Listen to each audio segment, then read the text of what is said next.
1200 খ্রিস্টাব্দের দিকে চীন সম্ভবত পৃথিবীর সবচেয়ে ধনী এবং প্রযুক্তিগতভাবে সবচেয়ে সমৃদ্ধশালী রাষ্ট্রতে পরিণত হয়। তারপর আসে মঙ্গলরা।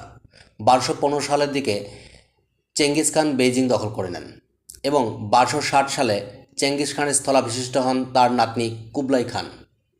কুবলাই খান সিংহাসনে বসার পরপরই তার বিশাল সাম্রাজ্য জুড়ে টাকা ছাপানোর কাজে হাত দেন এবং তিনি এর নাম দেন ইনাগুরাল ট্রেজার এক্সচেঞ্জ ভাউচার।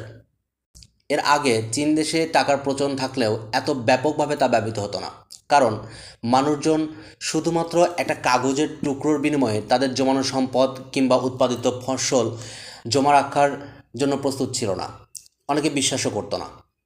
কিন্তু কুবলাই খান কিংবা মঙ্গল শাসকরা ছিলেন প্রচণ্ড নির্মম, তাদের আদেশ অমান্য করার মতন কেউই ছিল না, যার কারণে দেখা যাচ্ছে যে খুব দ্রুত সময়ের মধ্যে কুবলাই খানের এই টাকা সারা দেশব্যাপী ছড়িয়ে পড়ে এবং মানুষ এটাকে গ্রহণও করে।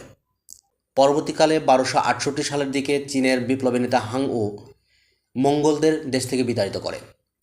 এই হাং উ বাজার এবং টাকা এই দুটো জিনিসটাকে প্রচণ্ড অপছন্দ করতেন, যার কারণে তিনি বাজার এবং টাকা এই দুটো ব্যবস্থাকেই স্থগিত করে দেন, এমনকি বৈদেশিক বাণিজ্যকেও স্থগিত করে দেন।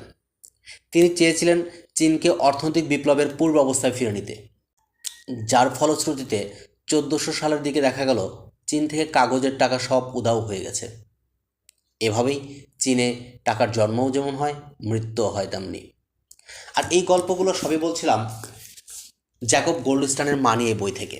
পুঁথি পাবলিকেশনসের এই বইটি অনুবাদ করেছে অপু তানভীর